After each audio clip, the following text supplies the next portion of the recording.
Admiral Park stood alone on the bridge of the Indomitable, the largest warship humanity had ever built. The lights were dim. The crew worked in silence. On the main screen, a small light blinked again and again. It was a message from the Galactic Council. They wanted to talk. Watched the blinking light and felt nothing but cold anger in his chest. 14 years. For 14 long years, humanity had begged for help. They had asked nicely. They had followed every rule.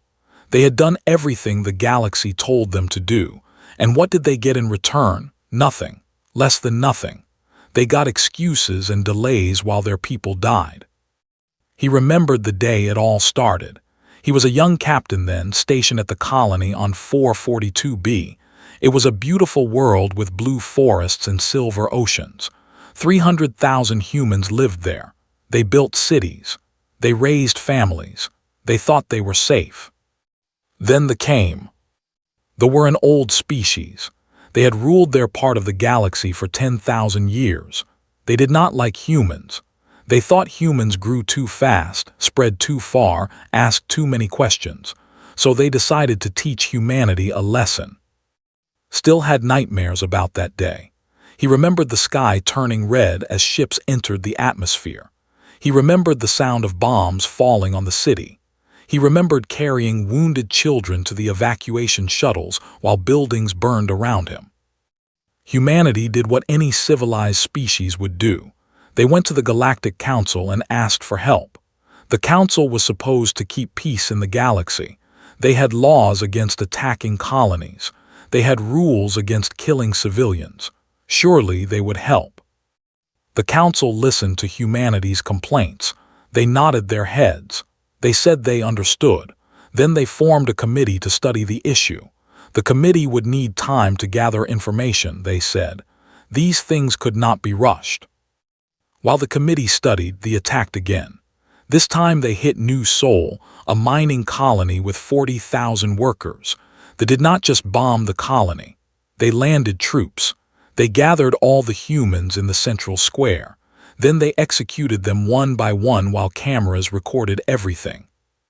His wife had been on New Sol. She was a doctor at the colony hospital. He never found her body. Humanity screamed for justice. They showed the council the recordings. They presented evidence that could not be. The council expressed deep concern. They said the situation was very troubling. Then they did nothing. 2 years later, they joined the attacks. They were even worse than they did not just kill humans. They captured them. They took them to special facilities where they removed their organs and sold them to rich aliens across the galaxy. Human hearts, human livers, human eyes became luxury items for species who thought themselves civilized. When humanity begged the council to stop the organ trade, the council said they needed more evidence. When humanity provided more evidence, the council said they needed to hear the side of the story. When the claimed humans were lying, the council said they could not determine the truth. By the 5th year of the war, humanity understood. The council was never going to help. The council did not see humans as equals. To them, humans were just another young species that had grown too ambitious. The attacks were not crimes in their eyes. They were corrections. They were the natural order of things. Lieutenant walked up beside the admiral. She was young, only 28 years old.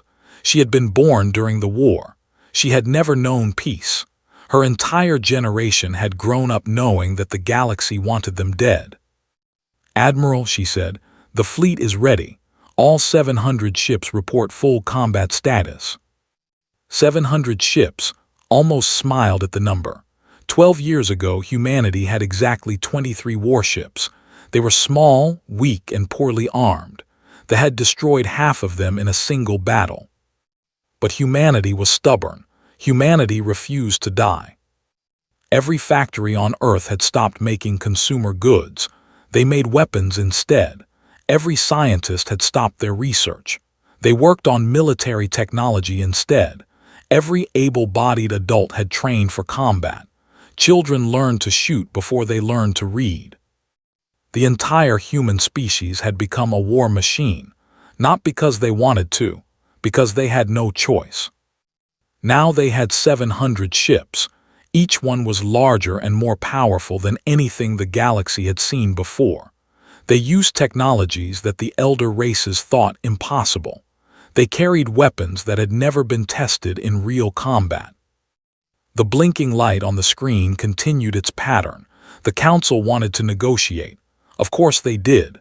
They had learned about the human fleet. They had seen what happened to the battle group that tried to stop humanity's expansion. Those ships had been destroyed in less than an hour. Not one alien survived. Now the Council was afraid. Now they wanted to talk. "Delete the message," said. Looked at him with surprise. "Sir, they want to negotiate. Perhaps they will offer good terms." "Good terms?" Turned to face her. His eyes were hard as stone. 14 years ago we asked for good terms. We asked them to protect our colonies. We asked them to stop the killing. We asked them to treat us like equals. He shook his head slowly. They laughed at us. They called us primitive. They let millions of our people die while they watched and did nothing. He looked back at the screen. "We are done asking. We are done begging. We are done talking." His voice was quiet but filled with cold fire. Now it is time for them to listen. Nodded, she understood. Every human understood. They had tried peace. They had tried diplomacy. They had tried being good and following the rules. None of it had worked. Now they would try something different. She pressed a button. The blinking light disappeared. The message was deleted without being read. Across the fleet, 700 ships began to move. Their engines glowed bright blue against the darkness of space. They moved as one, like a single living creature with one mind and one purpose. The Galactic Council had begged for negotiations. But humanity was done talking. Deep beneath the ruins of old, Director sat in a metal chair and stared at 17 screens. Each screen showed a different satellite floating high above Earth.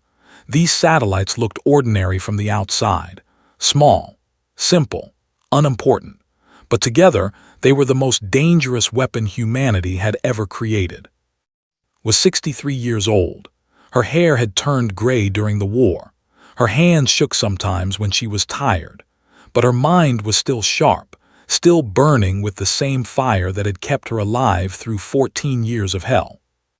She remembered Earth before the war. She remembered parks full of children playing. She remembered restaurants where people laughed and ate good food. She remembered a world where humans worried about small things like traffic and weather and what to watch on television. That world was gone now. They had bombed Seoul, Tokyo, New York, London. Billions had died in the first attacks. The survivors had moved underground into bunkers and tunnels and caves. They lived like rats, hiding from enemies who wanted to erase them from the universe. But rats could bite, rats could learn, rats could survive. Her assistant walked into the room carrying 2 cups of tea. He was 25 years old with tired eyes and steady hands. He had never seen the sun rise over an open city. He had spent his entire life underground. "The synchronization is complete," he said, handing her a cup. "All 17 satellites are connected. Project Prometheus is ready." Took the tea but did not drink. She was thinking about what they were about to do, what it would mean, how it would change everything. Project Prometheus had started as a simple idea. The galaxy communicated through hyperspace relays. These relays were controlled by the elder races.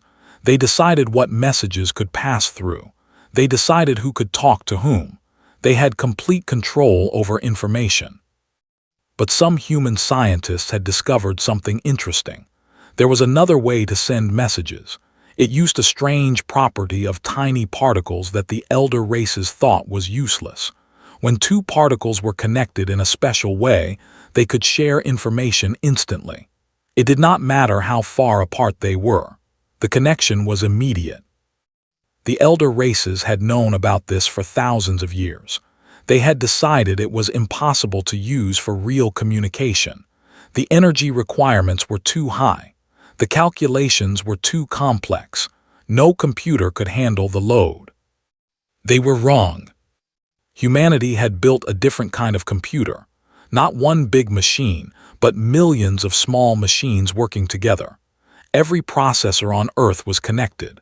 Every calculator, every phone, every simple device with any computing power at all was linked into one massive network. Together, they could do calculations that no single machine could ever accomplish. Project Prometheus used this network to make the impossible possible. It could send messages anywhere in the galaxy instantly. But that was only the beginning. The real power of Prometheus was that it could listen. Every secret transmission in the galaxy, every coded message between governments, every private conversation between leaders, Prometheus could hear it all. For 3 years, humanity had been listening to the galaxy's secrets, and they had learned terrible things. Pulled up a file on her main screen. It was a recording of a council meeting from 4 years ago. In the recording, the High Counselor was speaking to representatives from 12 elder races. "The human problem must be solved," the High Counselor said in the recording. Her voice was calm, like she was discussing the weather. "Their population growth is too fast. Their technology is advancing too quickly. If we do not act now, they will become a threat within 200 years. "What do you suggest?" asked another voice. "We cannot attack them directly. That would make us look bad, but we can encourage others to do it for us. They have agreed to begin operations. They will join them later. We will provide them with resources and intelligence. Officially, we will condemn the attacks. Unofficially, we will make sure they succeed." Had listened to this recording 100 times. Each time, she felt the same cold fury building in her chest. The attacks on humanity were not random. They were not the actions of a few violent species. They were part of a plan approved by the leaders of the entire galaxy. Humanity had not been the first victim. Prometheus had found evidence of dozens of species that had been destroyed the same way. Any race that grew too fast or asked too many questions was quietly eliminated. The elder races had been doing this for 100,000 years. They called it maintaining order. They called it protecting stability. They called it murder. "Director," said quietly, "Admiral Park is requesting the data package. The fleet is in position." Nodded slowly, she took a deep breath. What she was about to do could not be undone. Once the information was sent, everything would change. The galaxy would never be the same. She thought about her daughter. She had been 12 years old when they attacked, had put her on an evacuation shuttle. She had promised to meet her at the emergency shelter. She had promised everything would be okay. The shuttle had been shot down. There were no survivors. "Send it," said. Her voice did not shake. Her hands did not tremble. "Send everything to the fleet, every recording, every secret, every lie they ever told." Pressed a button. Across the Earth, millions of processors hummed with activity. Data flowed through the Prometheus network faster than light itself. In seconds, Admiral Park and every ship captain in the fleet had access to every secret the Galactic Council had tried to hide. They knew which council members had voted to destroy humanity.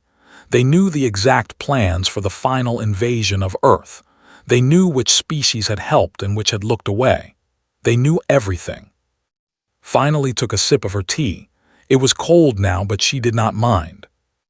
"What will the Admiral do with the information?" asked. Smiled. It was not a warm smile. It was the smile of someone who had waited 14 years for this moment. "He will show it to the galaxy," she said. "Every species will see what the Council really is. Every lie will be exposed. Every secret will become public." She put down her cup and looked at the screens showing her satellites. The Council ruled the galaxy through secrets and fear. They controlled information like a weapon. They decided what was true and what was false. She stood up slowly, feeling her old bones ache. "Today, we take that weapon away from them. Today, we give truth to the galaxy."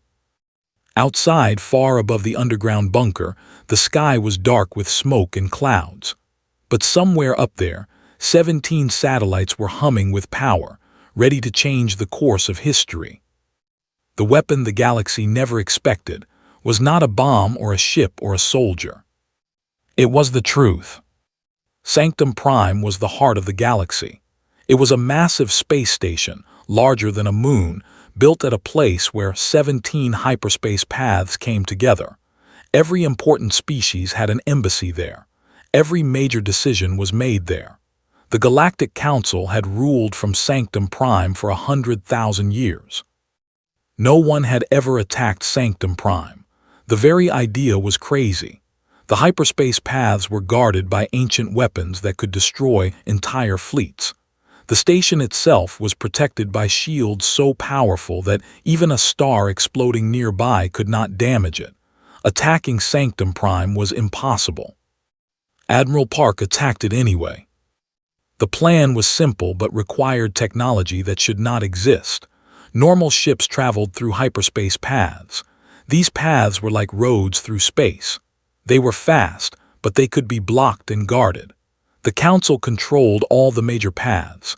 Any fleet trying to reach Sanctum Prime through normal means would be destroyed long before it arrived. But humanity had found another way. Direct translation was a method of faster-than-light travel that every species knew about but no one used.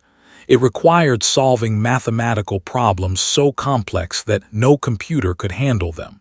The energy needed was enormous. The calculations had to be perfect. One small mistake and the ship would be torn apart. For 12 years, Earth had been building the computing power needed to make direct translation work. Every processor, every calculator, every device with any computing power was connected to Project Prometheus. Together, they could solve problems that would take normal computers millions of years. The 700 ships of the human fleet disappeared from their hiding place behind Jupiter. For 1 second, they existed nowhere at all. Then they appeared again, right next to Sanctum Prime, inside the defensive perimeter, past all the ancient weapons that were supposed to protect it. Lieutenant watched the data on her screen with wide eyes. They had actually done it. They had jumped directly to the heart of enemy territory without using a single hyperspace path. "Transition complete," she reported, her voice surprisingly steady. "All vessels have arrived, 0 losses." Admiral Park nodded calmly, as if jumping 700 ships across the galaxy was just another normal day. Inside, his heart was pounding. They had one chance to do this right. If they failed, humanity was finished. "Open a channel," he ordered. "All frequencies, I want everyone to hear this." The communications officer activated the broadcast system. His voice would reach every ship in the area, every embassy on Sanctum Prime, every inhabited world within range. He spoke slowly and clearly. "This is Admiral Park of the United Earth Combined Fleet. For 14 years we begged you for justice. We asked you to stop the killing of our people. We showed you evidence of crimes against humanity. You ignored us. You formed committees. You expressed concern. And while you talked, millions of our people died." He paused, letting the words sink in across the galaxy. "We are not here to beg anymore. We are not here to ask for a seat at your table. We are here to deliver a message. Humanity will no longer accept the rules of a system that was designed to destroy us. From this day forward, we make our own rules." The response from Sanctum Prime was immediate. Alarm signals blared across the station. Emergency lights flashed. Ships from a dozen different species scrambled to form a defensive line. The Council's emergency fleet was impressive. 100 warships from the elder races moved to intercept the human fleet. These were not weak vessels. They were the pride of civilizations that had ruled the stars for thousands of years. Their commanders had centuries of experience. Their weapons had been perfected over countless generations. They outnumbered the human fleet in pure firepower. On paper, they should have won easily. But they did not have Prometheus. Thanks to 3 years of listening to every secret communication in the galaxy, The human fleet knew everything about their enemies. They knew the shield frequency of every ship. They knew the preferred tactics of every commander. They knew which weapons would be used and when they would be used. More importantly, they knew exactly where each ship would be before it got there. "Enemy fleet is engaging," reported. "They are spreading into standard defensive formation." Watch the enemy movements on his tactical display. Everything was happening exactly as Prometheus had predicted. "Signal all ships," he ordered. "Execute attack pattern 7. The human fleet moved with perfect coordination. Each ship knew exactly what to do and when to do it. They did not waste ammunition on shielded targets. They fired at exact moments when enemy shields were cycling. They positioned themselves in places the enemy commanders did not expect. The elder races were used to fighting battles where both sides made mistakes. They were used to fog of war, confusion, and uncertainty. They did not know how to fight an enemy that seemed to know their every move before they made it. A destroyer fired its main weapon at the Indomitable. The shot should have been perfect, but the Indomitable was already moving, turning at exactly the right angle to let the beam pass harmlessly through empty space. A cruiser tried to flank a group of human frigates. The frigates were waiting for it. They had positioned themselves in exactly the right spot to catch the cruiser in a crossfire. It exploded in seconds. One by one, the ships of the Council's emergency fleet were destroyed. Some tried to retreat. They found human ships blocking their escape routes. Some tried to surrender. They were ignored. After 14 years of begging for mercy that never came, humanity had no mercy left to give. The battle lasted 47 minutes. When it was over, the Council's defense fleet was nothing but debris floating in space. 100 ships destroyed. Thousands of enemy soldiers dead. The human fleet had not lost a single vessel. Stared at her screen in disbelief. She had trained for this moment her entire life. She had studied tactics and strategy and weapon systems, but she had never imagined it would be this easy. "Admiral," she said quietly, "what do we do now?" Looked at Sanctum Prime through the main viewport. The massive station hung in space like a metal moon. Inside, the leaders of the galaxy were watching, waiting, terrified. "Now," he said, "we show them who they really are." He nodded to the communications officer. "Begin the broadcast. Send everything Prometheus has collected, every secret recording, every hidden order, every lie they told themselves and each other." Across the galaxy, screens flickered to life. The truth was about to set everyone free. Or burn everything down. Either way, nothing would ever be the same again. High Counselor and had lived for 800 years. She had seen empires rise and fall. She had watched stars die and new ones be born. She had guided the Galactic Council through countless crises, always maintaining order, always keeping control. Now she stood in her private chamber and watched her life's work collapse. The main screen showed the human fleet surrounding Sanctum Prime. Smaller screens showed something worse. Across the galaxy, on hundreds of different worlds, the same images were playing. Secret recordings, hidden documents, private conversations that were never supposed to be heard by anyone. The Council's darkest secrets were being broadcast to everyone. "How is this possible?" she whispered. Her voice, usually so calm and commanding, was shaking. Her aide, a young named, could not meet her eyes. "We do not know, High Counselor. The humans have some kind of technology we have never seen before. They intercepted our most secure communications." And watched a recording of herself on one of the screens. It was from a council meeting 5 years ago. In the recording, she was explaining why humanity needed to be eliminated. "They breed too fast," her recorded voice said. "In 200 years they will outnumber us. Their technology is advancing at a dangerous rate. If we do not act now, they will become uncontrollable. The solution is the only option." The solution. Such a clean, simple phrase for ordering the death of billions. On other screens, more secrets were being revealed. A recording showed council members approving the organ trade. Another showed the exact payments made to commanders for each human colony destroyed. Another showed detailed plans for the final invasion of Earth, scheduled for next year. But the worst recordings were not about humans at all. On a world called, citizens were watching a recording from 50,000 years ago. Their ancestors had been a young, ambitious species, just like humanity. They had developed faster than light travel. They had started building colonies. They had dreamed of exploring the stars. The council had ordered their sterilized. A biological weapon had been released that killed 99% of the population. The survivors had been told it was a natural plague. For 50,000 years, they had believed this lie. Now they knew the truth. On other worlds, other species were learning similar truths. They discovered that their sacred genetic laws were actually council-mandated population control. They learned that their territorial restrictions were backed by the threat of complete destruction.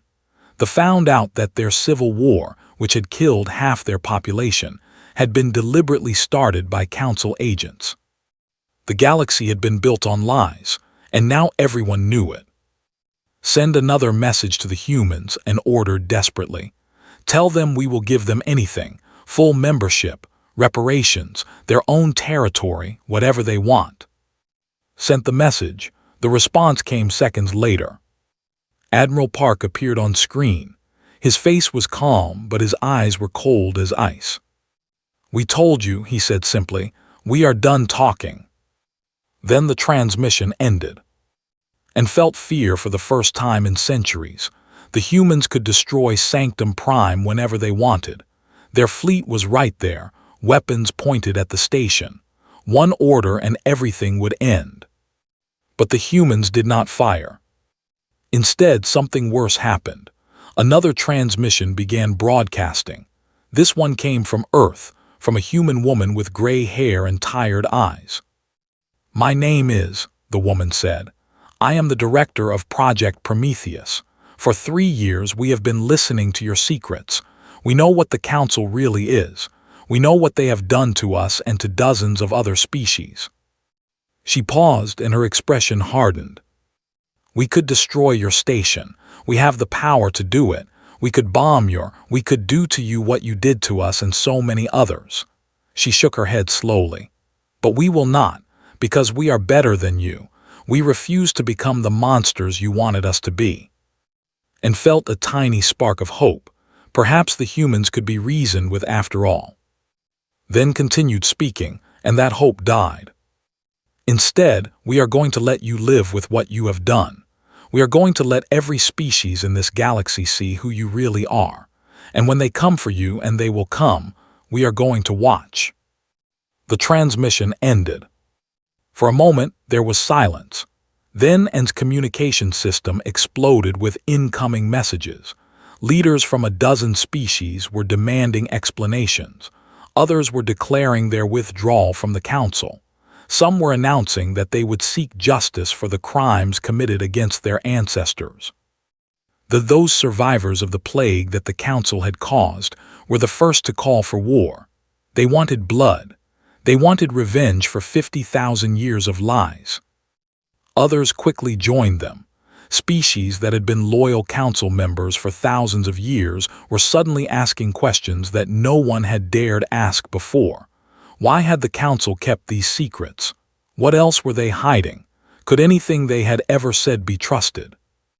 The network of alliances and agreements that had held the galaxy together for 100,000 years began to fall apart. Some species sided with the council, claiming the recordings were fakes created by human propaganda. But most could not deny the truth when it was shown so clearly. Looked at the High Counselor with fear in his eyes. "What do we do?" And had no answer. For 800 years she had controlled the flow of information. She had decided what was true and what was false. She had kept secrets that allowed her to manipulate entire civilizations. Now she had no secrets left.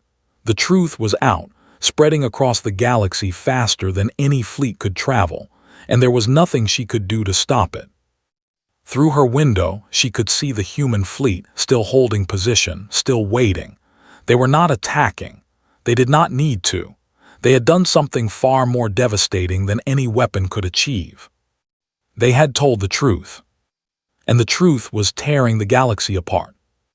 On the bridge of the Indomitable, Admiral Park watched the chaos spreading across 100 worlds. He felt no joy, no satisfaction, only a deep, tired sadness.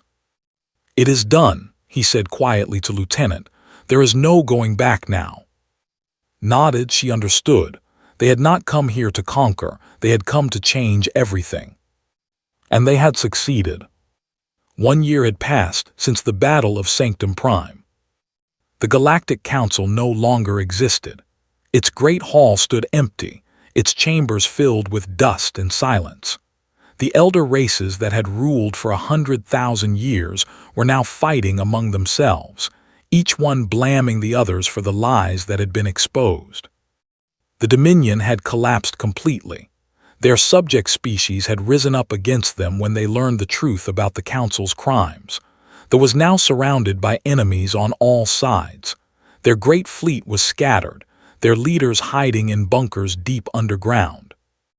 They had faced an even worse fate. When the galaxy learned about the organ trade, about the millions of sentient beings who had been cut apart for profit, the response was immediate and brutal. They were blockaded by their own former allies. Their economy had collapsed. Their people were starving. And humanity. Humanity was building. Admiral Park stood on the observation deck of Horizon Station, the first great project of the new human era. The station was not a weapon. It was not a fortress. It was a meeting place, a trading hub, a symbol of what humanity wanted to become. Through the massive windows, he could see dozens of ships from different species arriving and departing. Some came to trade. Some came to negotiate treaties. Some came simply to see if the rumors about humanity were true. The door behind him opened and Director walked in. She moved slowly now, using a cane to help her walk. The stress of the past year had aged her quickly, but her eyes were still bright, still full of the fire that had kept her going through the darkest times. "You know they will come for us eventually," she said, joining him at the window. "The remnants of the old powers, the species that benefited from the Council's system, they are already forming alliances against us." Nodded slowly. He had seen the intelligence reports. At least 15 species were working together to build a fleet capable of challenging humanity. They called themselves the Restoration Alliance. They wanted to bring back the old order, to put humanity back in its place. "Let them come," he said calmly. "We are not the same species we were 20 years ago. We do not beg anymore. We do not break. And we do not forget." Through the window, they could see the first ships of the human protectorate fleet moving past the station. These were not warships like the vessels that had attacked Sanctum Prime. They were explorer ships designed to search for new worlds. They were colony ships carrying families to new homes. They were diplomatic cruisers bringing messages of friendship to distant species. Humanity had built an army to survive. Now they were building something else, something better. "Captain reports that her mission to thee is going well," said. "They are suspicious of us, of course. After everything they learned about the Council, they find it hard to trust anyone, but she is patient. She understands that trust must be earned." Smiled slightly. Had come a long way from the nervous lieutenant who had served on his bridge. Now she commanded her own ship and led humanity's most important diplomatic mission. They had been victims of the Council, just like humanity. If anyone could understand what humans had been through, it was them. "What about Young?" asked. "Has taken over the Prometheus initiative completely now," replied. "He has expanded its capabilities beyond anything I imagined. The network is no longer just a listening device. It has become the foundation for a new galactic communication system. Open, transparent, impossible for any single power to control. This had been their plan from the beginning. The Council had ruled through secrets and control of information. Humanity would build something different, a galaxy where everyone had access to the same information, where lies could not survive in darkness because there was no more darkness to hide them. Of course, not everyone was happy about this. Some species preferred secrets. Some leaders did not want their people to know the truth about their histories. Some powers had built their strength on controlling what others knew and did not know. But the change could not be stopped. The truth was out. And once people had tasted truth, they rarely wanted to go back to lies. A small transport ship was approaching the station, recognized its design. It was from a species that had been forced into population control by the Council for thousands of years. When they had learned the truth, they had been among the first to reach out to humanity. This transport carried their gift, a planet, a whole world that they had offered to human colonists as thanks for their liberation. It was a beautiful world with green forests and clear rivers. Children would play there. Families would build homes there. It would be called New Hope. "Do you think we did the right thing?" asked quietly. She asked this question sometimes, usually late at night when she could not sleep, exposing everything, letting the galaxy tear itself apart. Considered the question carefully, as he always did. "The Council ruled through secrets and fear for 100,000 years, he said finally.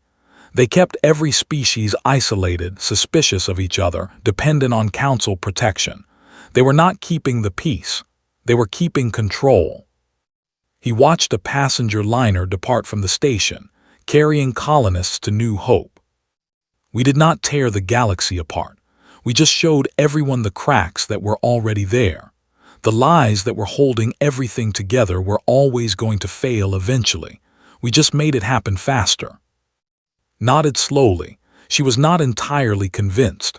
Perhaps she never would be. Some nights she still wondered if there had been another way, a gentler path, a solution that did not require so much pain. But then she remembered her daughter, killed by bombs. She remembered the 40,000 humans executed on New Sol.